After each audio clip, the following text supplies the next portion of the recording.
The biggest man-made explosion before nuclear weapons wasn't a bomb dropped from a plane. It was a ship collision that obliterated an entire city in seconds.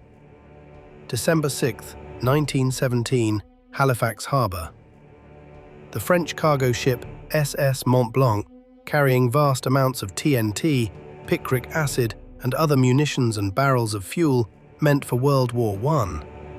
The cargo ship, loaded with 2,900 tons of explosives, collided with the Norwegian vessel SS Emo in the narrows of Halifax Harbour. A fire started on the Mont Blanc, igniting her cargo and causing it to explode with immense force. After the collision, the crew abandoned ship, screaming warnings in French that nobody understood. 20 minutes later, at 9:04 a.m., the ship detonated. The blast was so massive, it created a mushroom cloud that rose 2 miles into the sky. The explosion generated a pressure wave that flattened everything within a half-mile radius. Buildings turned to dust. People vaporized instantly. A tsunami followed, sweeping through the harbour at 60 feet high. Windows shattered 50 miles away. The shockwave was felt 270 miles away in Prince Edward Island. Nearly 2,000 people died instantly. Another 9,000 were injured. Thousands were blinded by flying glass as they watched the burning ship from their windows. The explosion left 25,000 people homeless in freezing December weather. An entire neighborhood, called Richmond, was erased from existence.